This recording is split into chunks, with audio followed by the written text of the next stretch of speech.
Welcome back to KTN Prime, and thank you for staying with us. In case you're just joining us, we're set to have a studio discussion as we evaluate the latest developments in Kenya's political and governance landscape. Of course, heavily dependent on the acts of political violence that have been witnessed across various parts of the country. And we'll do justice to that particular conversation. Joining me to shed light on this matter, three gentlemen. Allow me to introduce them. I'm joined by Harrison Kinyanjui, an advocate of the High Court of Kenya. Karibu sana to our studios. Thank you very much. Thank you so much. To your viewers. Asante sana. Equally joined by Joe Mutambu, who is a former member of parliament for Mwingi Central. It's been a while. Karibu sana. I wish you could have said incoming member of parliament. Yes. Well, we'll get to that in just but a few. Asante sana for your time. And equally joined by Onesmus Ngogoyo, who is the member of parliament for Kajiado North. Karibu sana. Thank you, Rogers. Thanks for your time. And as hinted, we'll start by confronting a shadow that refuses to leave the Kenyan political stage. I'm talking about political violence and the normalization of goonism across the country. Because in recent weeks, we've witnessed a brazen upsurge in political violence, often carried out in broad daylight and under the silent gaze of authorities. And this concept of hired goons has become a standard tool for political mobilization. And police sometimes appear to be more of spectators than protectors, which is quite unfortunate. And it threatens the very fabric of our democracy. Let's start with the reign of terror that happened over the weekend in Kikuyu, where gangs paralyzed traffic along the southern bypass. We saw instances of tires being slashed, of cars being vandalized. Businesses in Kikuyu remained closed for the better part of Saturday as the residents bore the brunt of what we call the culture of political violence.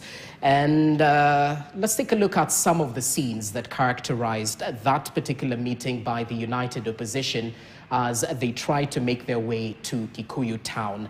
Our reporter Daniel Kariuki did a light piece on this particular story. We'll give you an excerpt of what exactly transpired on Saturday. Just listen in. Goons took over Kikuyu constituency Saturday morning ahead of the planned DCP leader Rigathi Gachagua rally. They blocked roads leading to Kikuyu town as some of them demanded bribes from motorists while others burned tires.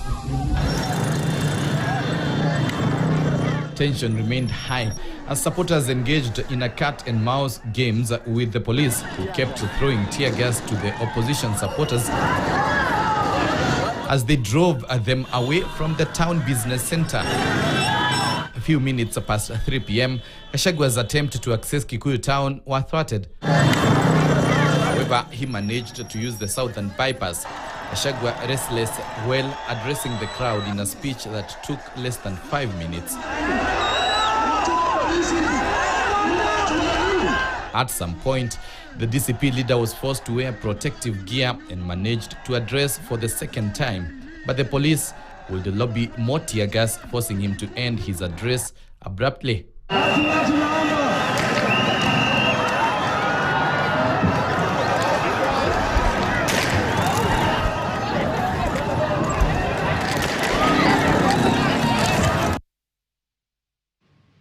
Okay, we've seen the heavy-handedness that was witnessed as police disrupted that planned political meeting by the United Opposition.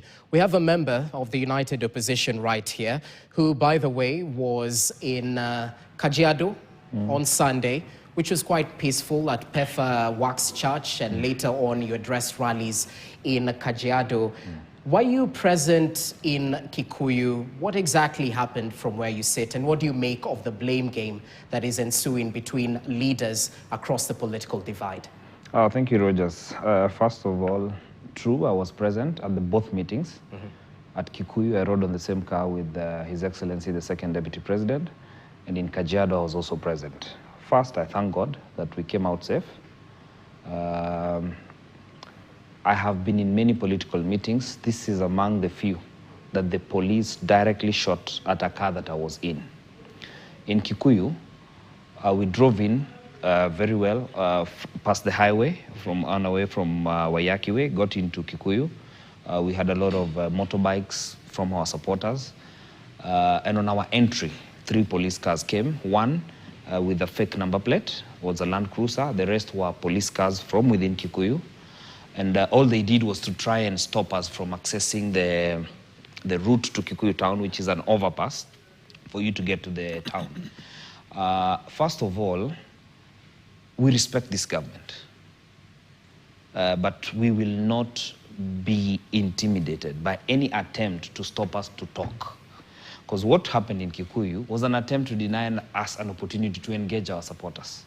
Nonetheless, His Excellency, the second Deputy President, was able to address the residents of Kikuyu at the bypass. And let me say that since morning, Kimani Ichung'wa, on the supervision of senior police officers, entertained young people who are looting along the southern bypass. I have a close relative who was attacked on that road, headed to a wedding in Naivasha. Had nothing to do with the road. I have the photos of the car.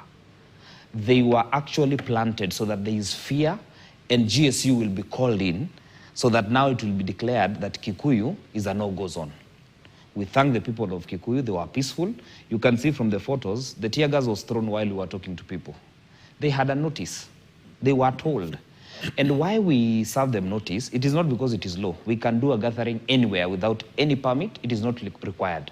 Why we notify them is to help us control, 1, human traffic, because we have a lot of people. And number 2, traffic police. For instance, even in Kiserian, where I held a meeting, it's my constituency, I told the DTO, the OCS, I will have guests and people will gather. Help me manage traffic. They did that very well. But constituencies where we have members of parliament who, like in your headlines, some of them, in the Standard newspaper yesterday says, power has gotten into their heads. The empire of goons. It is an era where the CS for Interior, together with the PS, supervise police leading goons to destroy property. And what we are saying to them today, Papa Donk in Haiti started off a group of young people to try and help government. The same group became gang, it became gangs, the country became ungovernable. They have literally brought the government down. In El Bashir, in Sudan, developed this thing called RFS. Today, it has brought down Sudan. Sudan is no longer what it was. What President William Ruto is courting, he found a country where there is the rule of law. Much as we don't like him, we can't get him out of office. We are patient enough to wait for the 14 months to get him out of office officially. But William Ruto wants to retain power using these people. And what we can promise him is that what he will do is he will bring anarchy to himself. If he shoots, the police shoot any of the united opposition leaders, that is the end of him in State House. It will not be possible for him to transact. Because why deny an opposition leader an opportunity to engage the public? What he's bringing to himself is what is happening in Haiti. Okay. It is what has happened in Sudan. And let me tell you, he is a friend of the RSF leader. He's a friend, he had taken his, some of the policemen in Kenya to Haiti. I don't know whether it was a benchmarking attempt, because why would you, the same things that are happening in Haiti seem to be the same things that are happening in this country. And for the information of the state and the president, we will not be intimidated. We will hold meetings, they will not stop us. They tried it, they know us, and we will hold meeting continuously. Even after what they did in Kikuyu, we went to Kajiado. Okay. And I also want to thank the leaders of Kajiado, because most of the leaders in Kajiado, members of parliament, they are not involved in what the state wants them to be involved in.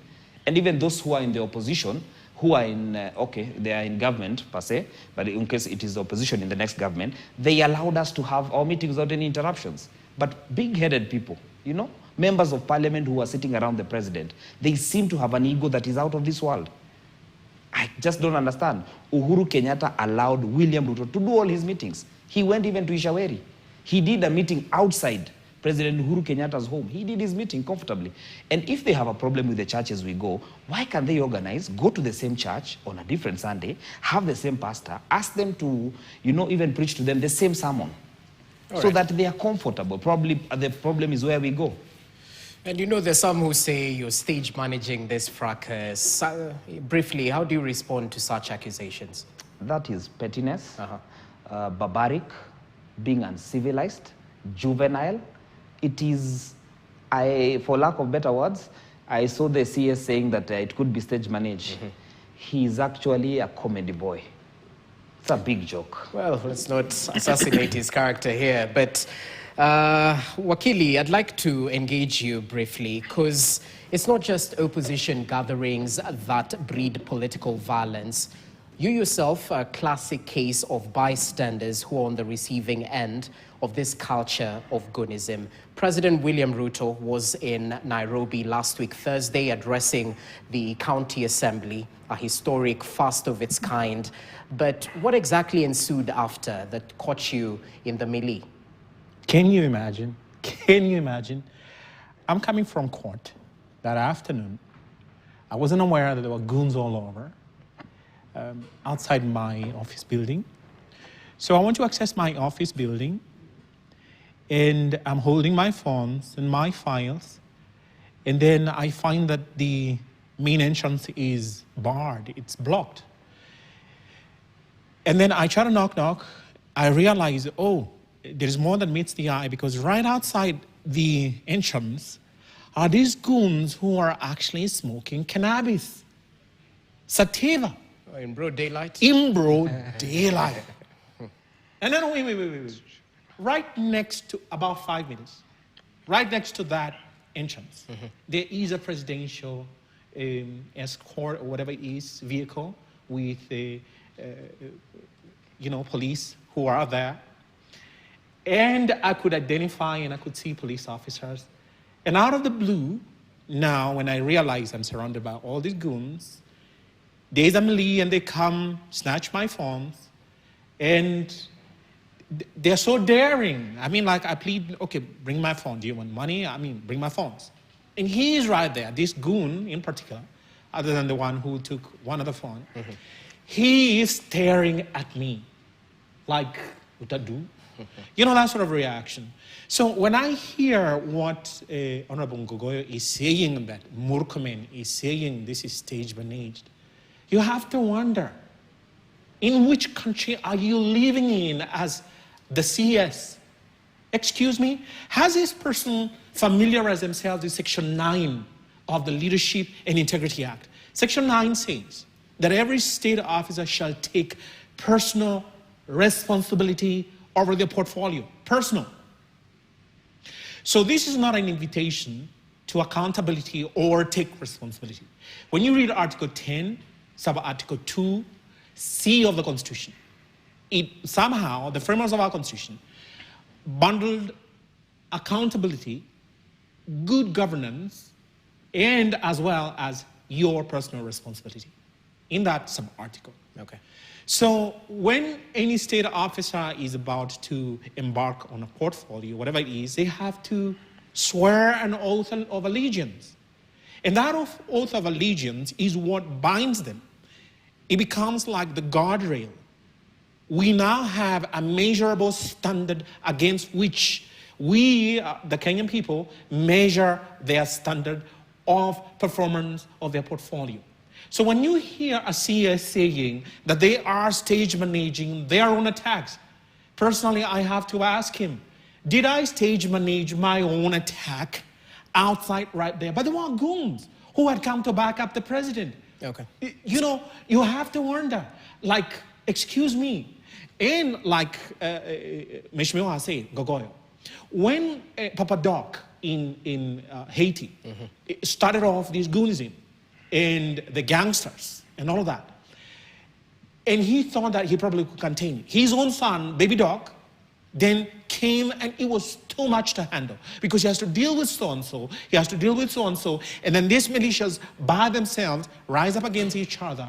That's what we are breeding. Like he said, Did our president send our own police officers out there in Haiti to get a Wi-Fi of voodooism and that gangsterism to us? Why I ask is this? Because Section 24 of the National Police Service Act, A, B, C, D, E, F, G, H, up to J, it delineates the functions of police officers, one of which is the detection of crime and criminal conduct.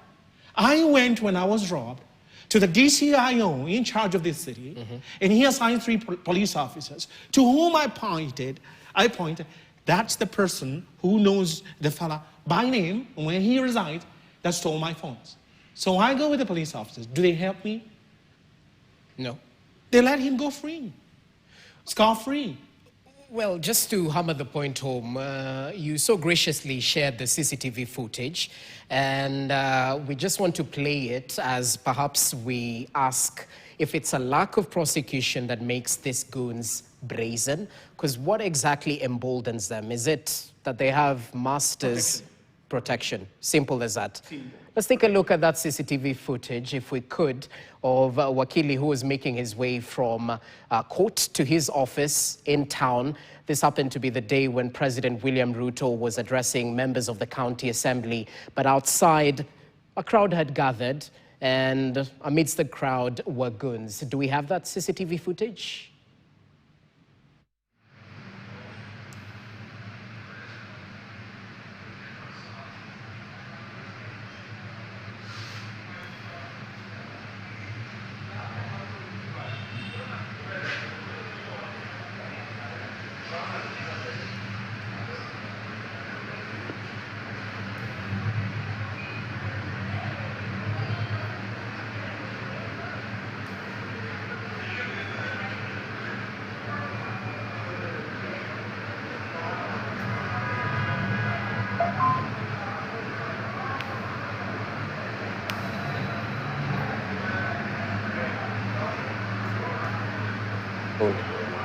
Phones, actually. Has there been any progress, a semblance of accountability, trying to get those suspects brought to book?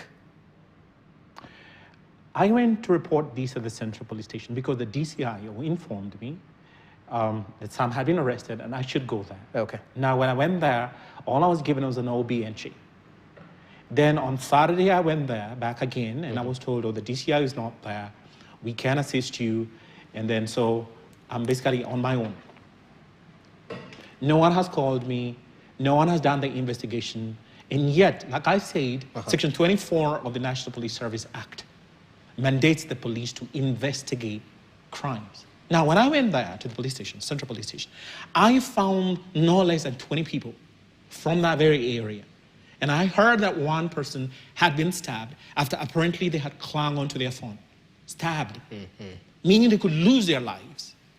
Then this crowd of about 20 or so people, including ladies who had lost their handbags, and so on and so forth, personal effects, they said all this incident happened exactly like you have seen. I was being attacked. So when a nation escalates to this level, and these are goons who have been hired courtesy of the president's visit to City Hall, just directly opposite that. It's directly opposite the City Hall. So I imagine, are you telling me that the NIS, who are supposed to be accompanying the president, the police officers who are there supposed to ensure security, and also the guards who are supposed to be manning there, just took leave or absence of their senses? Is that what we are being told? That you, Kenyan people, are on your own when it comes to this sort of thing? Now you can imagine the domino effect when these people don't take accountability, because those thugs will now aggravate this, and soon enough, when there is scarcity of any sort of funding from the financiers, they will turn on Meshmiwa. They will turn on her. They will turn on you. And what will we do?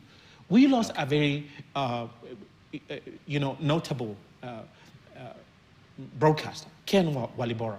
Ken Walibora died in a similar circumstance because upon being stabbed by thugs, when he was minding his own business and he was taken to Kenyan National Hospital, then he passed on.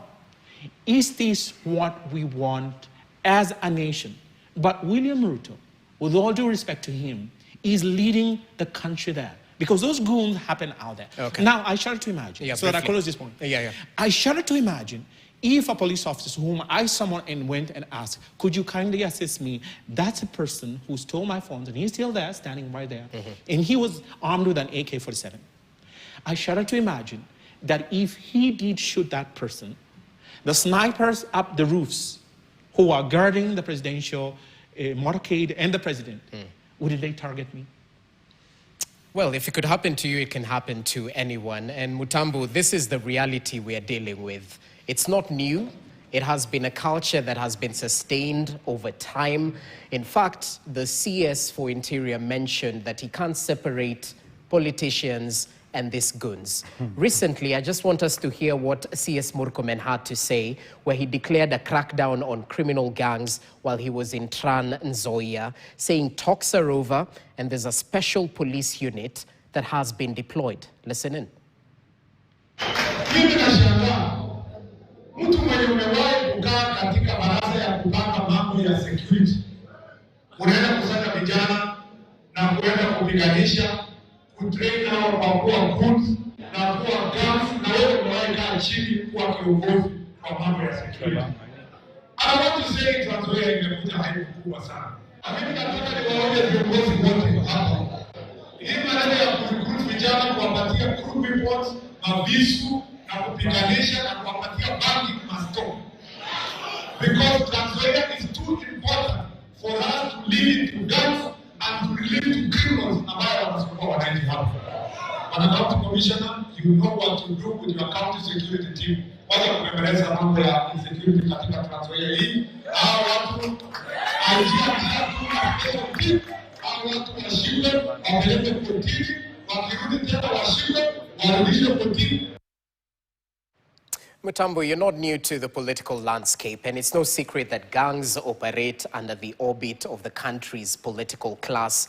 How do we stop this culture? Is it a failure of intelligence? Is it a lack of goodwill? Or a deliberate strategy of intimidation? Thank you very much. First and foremost, I feel for my good friend. The story is not a nice one to listen, especially when it touches a friend like him. Yeah. Two, I would want to ask a question. Who owns goon in Kenya? I think we need to start there. And anybody who is alluding that goons are hired by the government is totally wrong. I am a politician. And I deal with people every day. What you are seeing here on national arena is a replica of what is happening in the constituencies. People of Mwingi Central will tell you they have never seen peace. Why? Because the area member of parliament, who is in the opposition, does not allow anybody to hold a meeting. If I tell you the cases in Mwingi involving the goons who are hired and kept by the honorable member, you will not imagine. Cases of people reporting that we've been beaten, we've been molested, we've been done this by the goons. Known. Some have even gone to kill. They have murder cases in court. I'm telling you things which you can go and refer. Ask anybody what is happening in Mwingi. How many goons have been taken to court? How many cases are there? Has there anybody has been killed by goons? Yes. Who owns those goons? They are owned by a member of parliament who is in the opposition. All right? Now, if you replicate that to another constituency, you replicate that to a county, you replicate that now to national. When we talk of goons assembling somewhere, who brings those goons? And it is for who? Mind you, if there is a showcase or there is a meeting somewhere in a rally, political rally, and I'll tell you what happens in Nairobi. Everybody either has an interest of becoming either a member of parliament, a senator, or whatever, and there's that show off. All those people, they hire their own people to the ground to shout their names and to show that they have the masses. All right?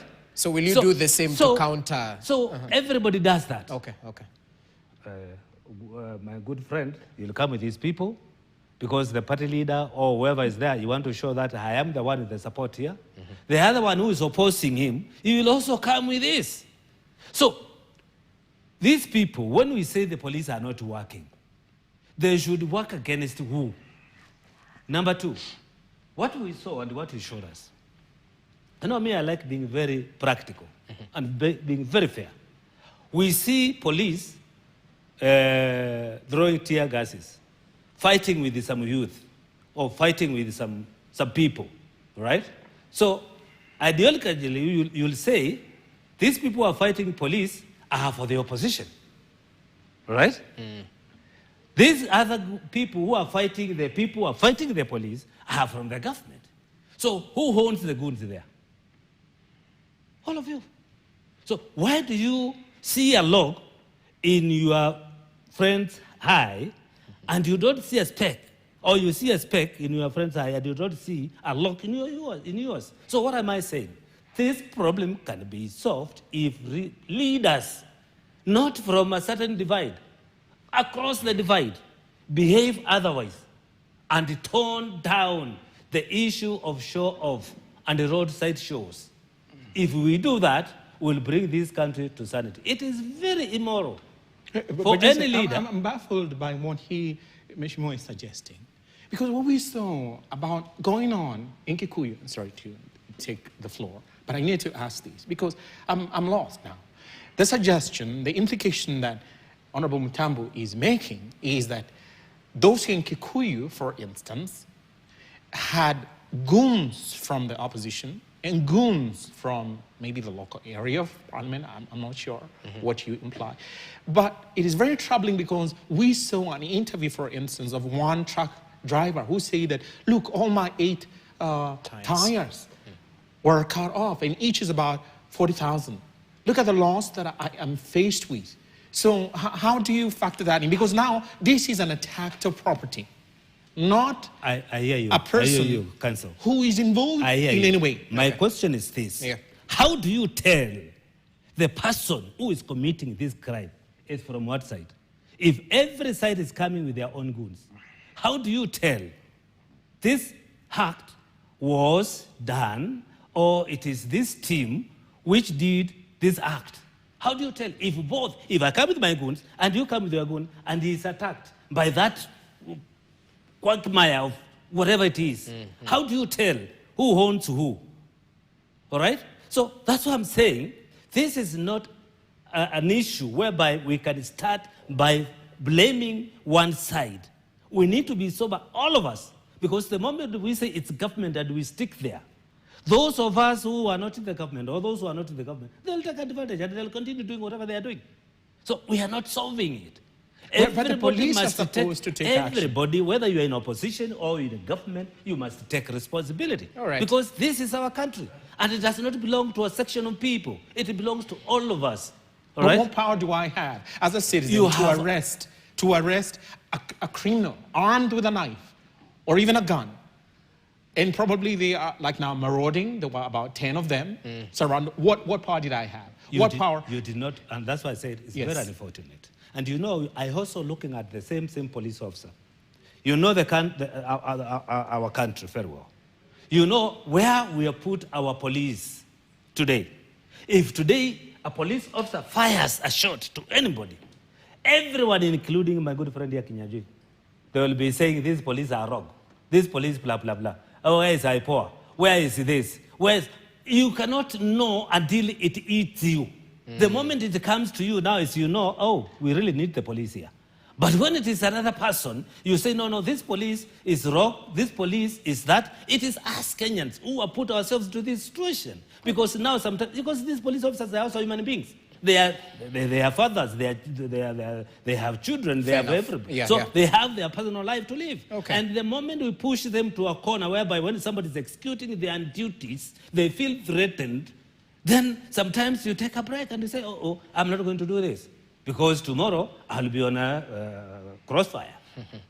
Okay, but ignorance is no defense. At the end of the day, Ngogoyo, how do we break this culture of impunity? Because it seems most politicians, if not all politicians, have their hands dirty, quote unquote.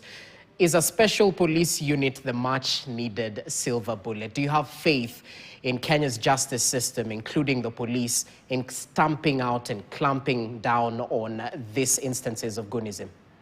Rogers, two things. One, the National Police Service, there are a lot of elements that are not good.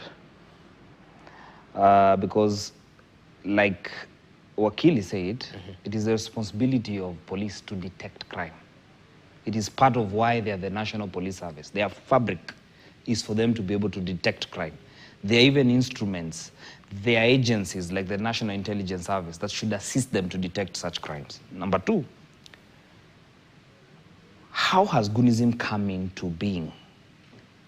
And why are we in the situation we are in right now? One, goons were seen for the first time in town during the Gen Z demonstrations. They were meant to neutralize. The governor of Nairobi confessed that he will deploy people to neutralize the demonstrations of the young people in the CBD, and they will protect. So the governor wanted to do the work that is mandated to be the work of the National Police Service. Number two, a member of parliament from Tiati confessed to bring people armed so that they will also help protect and so that the president will not be ashamed.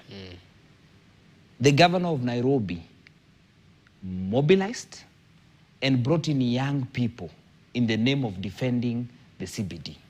That was the birth of continuous engagement in Nairobi.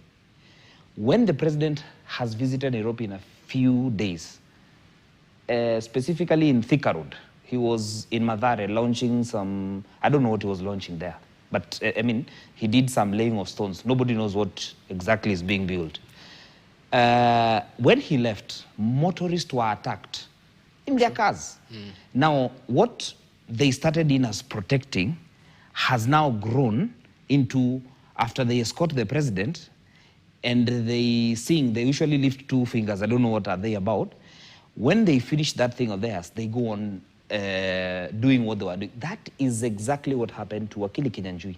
Immediately after they were doing the things they were doing with the president there, because outside where he was attacked is where the president addressed. After he left the county hall, he came and addressed there. Okay. So one, what started in as shouting, as neutralizing, has grown in to theft in Nairobi. And let me tell you, probably in Mingi there's a problem. I do not know. I want to give you the benefit of doubt. In Kajiado North, I do not use even a bodyguard to address meetings. Ngong Rongai Kiserian has never, I am maybe the 6th member of parliament. The late Professor George Saitoti never used bodyguards. Even when he was vice president, he would step into Kiserian Market, he would step into Ngong. That has never happened. We are a highly cosmopolitan area, Masai region, yes, but very, very peaceful. I have MCAs who do meetings, no goons. If I need to outshine a member of, an opponent, I outshine them by doing better meetings than they do, having better crowds than they do. In my meetings, I can have people who praise me all day. They don't need to do it in somebody else's meeting. I don't need to outshine anybody. The race that I have is between me and myself.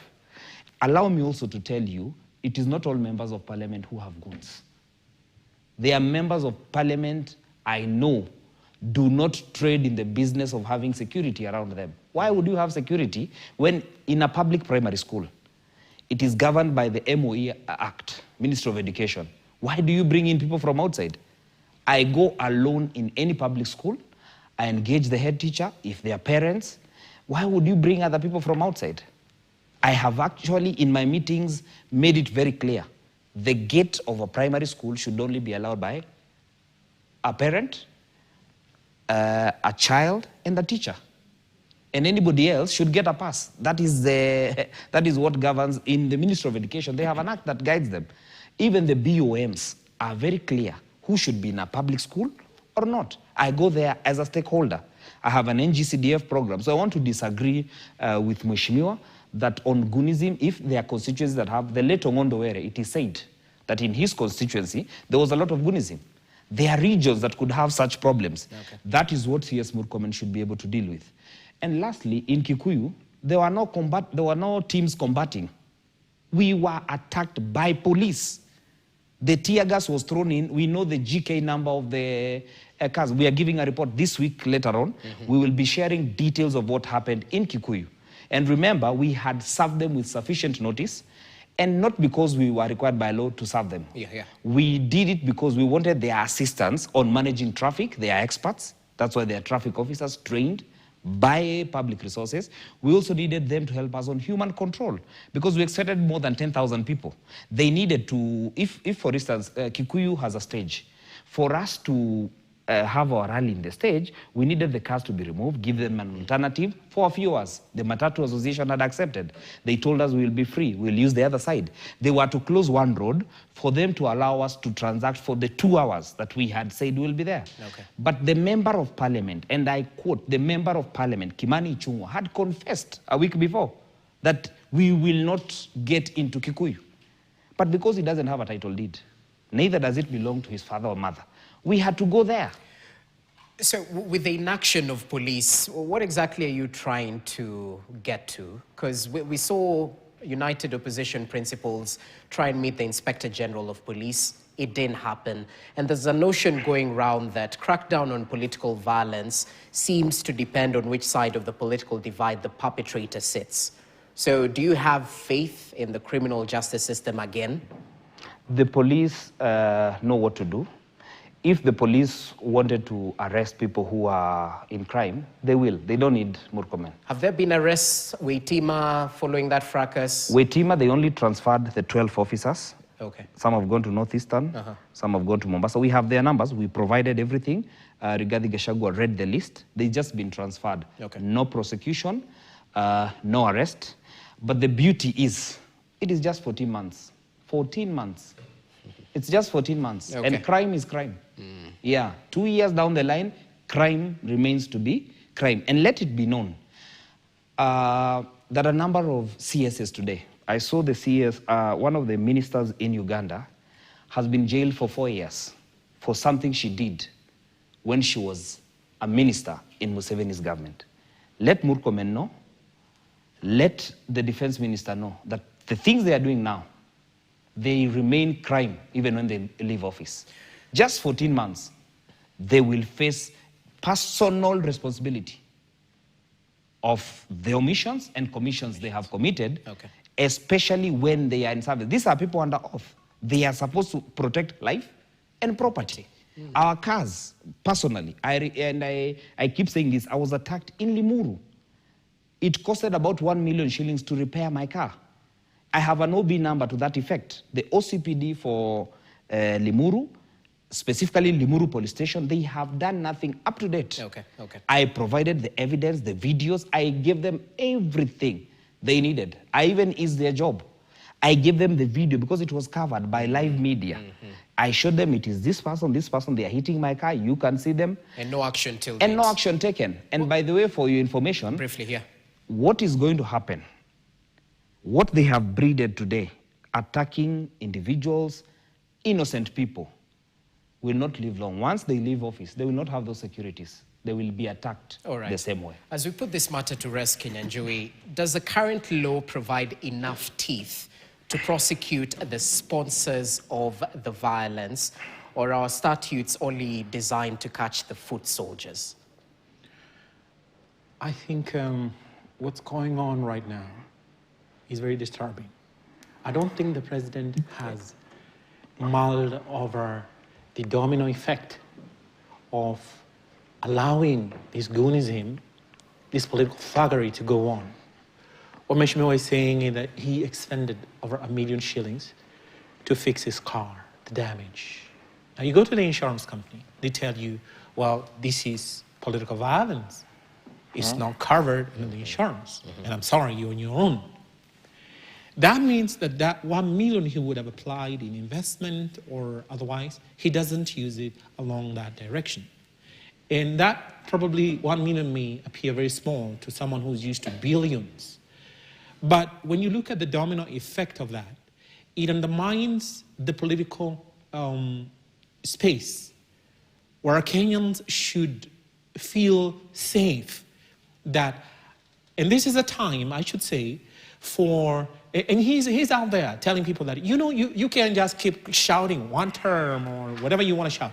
Show us the policies that you will articulate or you will engender when you get a power. And I feel that this is the opportune moment for political parties and anyone wishing to sell their political agenda. Yeah. So when you constrict that space and you stifle the freedom that people need in order to express themselves by, on the one hand,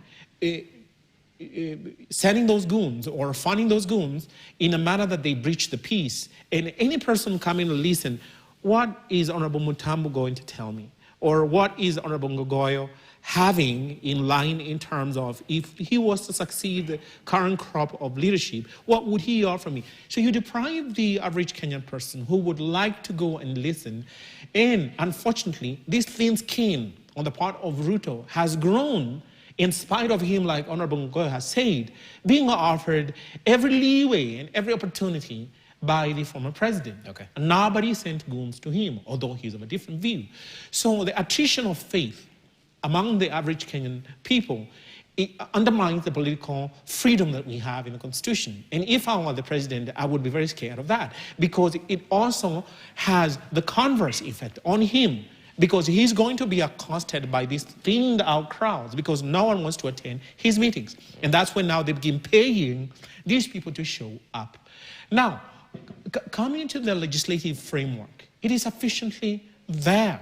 I blame primarily the EACC, because people forget that the EACC is supposed to police the ethical sphere, other than the corruption. What do we call it? The EACC? Again? Ethics and Anti-Corruption Commission. Yeah. So everybody forgets that the ethics beat is there. Now, when you read the Constitution, Article 79 of the Constitution specifically mandates the EACC, not me, not him, not anybody else, not even you, Rogers, to implement Chapter 6 of the Constitution. Now, Chapter 6 of the Constitution is very elaborate in Article 73. The leadership qualities and the benchmarks that are out there, as read with Article 232 of the Constitution, we set the values in public office, that you must have servant leadership. So the legislative body that is mandated with that, as well as the constitutional mandate given to it, is the EACC. What is the EACC doing? It just, you know, puts the footing around the whole thing. I mean, if it were me leading that commission, I'd have. And you hear that Share has launched 11 billion homes. So I'm waiting for the EACC to do something. Always in this goonism happening. I would have summoned that PCIO. I would have summoned that county commissioner. I would have summoned that member of National Assembly who said that, look, I'm telling you, if you're man enough, you come over in my constituency. Excuse me, how can you zone your political constituency? Like you don't know that everybody has the freedom of movement in this country. So the EACC is failing in its mandate. Even without prosecutorial powers. Hold on. Briefly, because we need to. Yes. Yeah. If they showed me that they got all these people and that ODPP then has failed them, that's a different story. But I also blame them, the members of the National Assembly, with due respect. Why? Because they allowed the executive to bulldoze and bring to their table the passage of the Conflict of Interest Act. That Conflict of Interest Act, I have no clue why it was never given the scrutiny that it ought to be. It repeals Section 15, Section 16, Section 17 of, and I believe Section 18 of the Leadership and Integrity Act. And it also repealed the Public Officers Ethics Act. When you go to Article 80 of the Constitution, it says you must have that law. Now, what did it say? It said, for instance, you cannot have a person engage in tendering in the public entities if they are, for instance, state officers. So they remove that and they allow that to happen. What is that doing as I finish? It is allowing them to have this pool of resources, totally unaccounted for, which then funds the goons. And what will happen, as Mheshimiwa Ngogoyo has said, they will get off the office. But before we can catch them, unfortunately, they passed a law. under Conflict of Interest Act. Now, Section 26 says in that Conflict of Interest Act that that person has immunity for 2 years. So I have to wonder, really, I mean, the person who has been funding these goons, who's had access to these escrow funds, and who is actually stealing from the public is protected, as it were, by law. Which brings me to the issue of EPRA and everybody else in the petroleum saga. And we were to get to that. I'd like Mutamba to start because he has been patient. Because, I don't want to take too much of it. Because I have to ask, was that law being passed in cognizance of what was about to happen to such a scenario? Okay, that's a speculation. But let's see how the cookie crumbles. Though he raises a critical issue, Mhesh, because at the end of the day, Kenyans were fed to drama in terms of the arrests on Good Friday. 3 top officials in the energy sector resigned till date. 2 weeks later, we haven't seen a semblance of accountability apart from the resignations. Add your thoughts to this particular fuel importation saga that was substandard according to the CS, who, by the way, appeared before the Energy Committee today. Well, what do you make of it? Is there accountability really in this government? Before I go there, Yeah. there's something very important we are discussing. And it will be unfair for me if I just leave it without giving my good friend here some little advice for free. I've been to politics since 1992 until today. And why do we say that this issue of goons came when Sakaja called people? Goons have been there during even those times.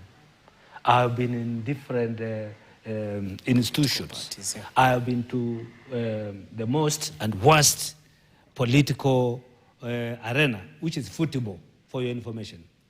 I'm the one who started MISA, Madara Youth Association, okay? And I can tell you, I started seeing hooliganism, even in the football. And I can tell you, goons can assemble themselves without being assembled by anybody. People who support this team will come, and those who support this team will come, and out of their altercation will come out, and there will be a fight. And it is not sponsored by anybody. People came. I want to tell you for free, if I live in where he lives, and I'm vying to be a member of parliament or whatever seat, he calls a meeting, the field will be full of people. He goes away. I come in and I call my own meeting. The same field will be full of people. Do you know it is the same people who attended his rally who will attend mine? Okay. It is the same people. So we don't have my people and these people. It is the same. Okay. What am I saying? So this issue, let us, before we even start casting aspersion on people and start saying so and so owns the goons, let's understand what is this thing, goonism? How does it manifest itself from people to thugs? From normal living people to thugs. How does it manifest itself? We need to understand that. But without having that knowledge, you will start throwing stones to wrong people, and you will give wrong impression to Kenyans that it is Kenyan who is sponsoring this, but it is not, maybe it's not him. Okay. So I want to rest it. It can't be me. I know it can't be you. So I want to rest it Yeah. and talk about the issue of what you're asking. Yeah. I am a businessman.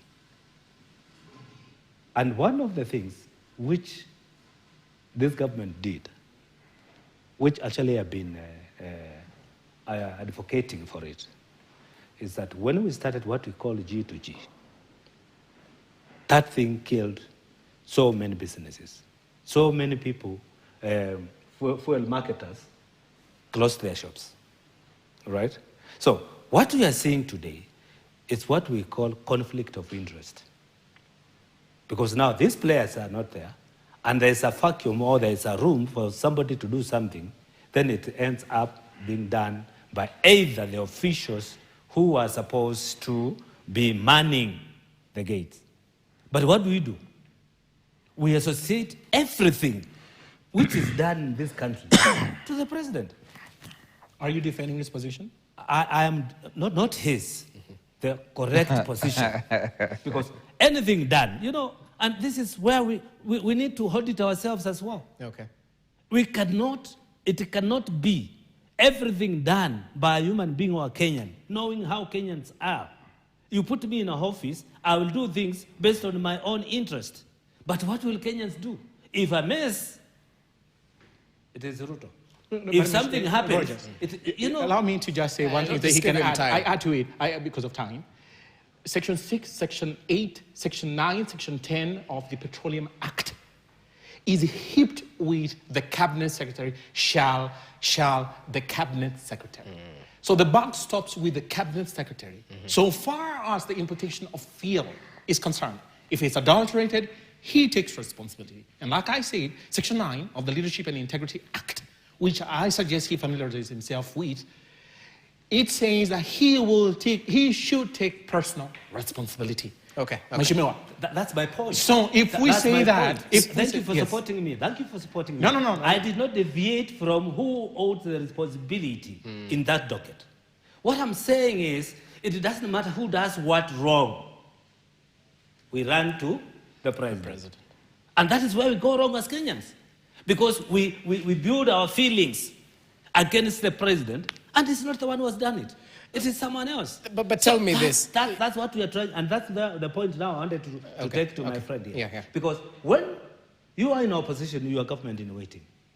And when you are waiting to be in government, and you thrive in giving threats to the officers who are performing their duties, saying that we will jail you, we will do this to you. You know that perception which you are sending to people, you are putting poison to people's mind. And don't forget that the people you are threatening, they also have their families. So when you threaten me today, that when you get to power, you will show me what is my son, my daughter, my brother thinking about you. Fair enough. So it will get to a point whereby now you are spoiling for yourself, thinking that you are making it. So we shouldn't pursue accountability. As you come in, Gogoyo, it's the president himself who says that this administration will deal firmly and decisively with cartels. But at the end of the day, we've seen something that's heavy on optics and very light on accountability.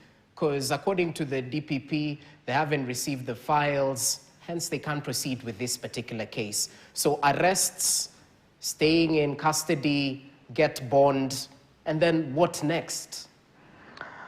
On the contrary, this is the administration that will enhance, capacitate cartels to the maximum. Why do I say so? Oil is the only product that is procured wholesale for everybody. The way it is now, and thanks to the previous administration, is that all oil marketers today, Shell, Total, Rubis, do common procurement. And if Shell wins, they procure for the whole country. It is the only product that we pool together as a country to procure. Okay. And once you do that, everybody has oil. Now, when William Ruto came in, and you know, William Ruto, we will talk about him every day because we voted for him. He is the president. We have no other. At least for the next 14 months. He went himself to Saudi. He even reported on one time I seated in a PG. He reported that he went to Saudi, met the king there, and they have agreed on a G2G. Meaning they set a particular price. Okay. They agreed that Kenya is going to pick our oil from Saudi. So if we have a problem with oil, we must ask William Ruto, why do we have a problem with oil? Because he has, first of all, fixed us with a specific country. Remember today, Saudi, some of the oil reserves were damaged, meaning they need to repair them. The cost of fuel will go up. And let me tell you, everything rises and falls on leadership. It is the decisions of William Ruto that are leading us to the current situations. We've had other presidents. Even President Moi, bad as he was to the economy, there are a number of things he was liberal. Remember, some of us believe that a liberal market is better for anyone. Once you open it up, it becomes a bit easy. So the G2G was a problem. Okay. It was opposed. Even before the death of Raila Odinga, one of the things that he had raised is the issue of oil. But right now, because oil is going to go up, we said by the sale of Kenya Pipeline, I did a presser together with my colleagues, and we said one of the schemes, once you put in Kenya Pipeline, once you privatize Kenya Pipeline, we're going to have a problem. Now listen, the EPR MD, Kenya Pipeline MD, and the PS have resigned. They were taken up. By the time you arrest them, it is not on speculation. It is because there's an act. There is oil that has been brought into the country, irregular. KEBS has said it is not substandard.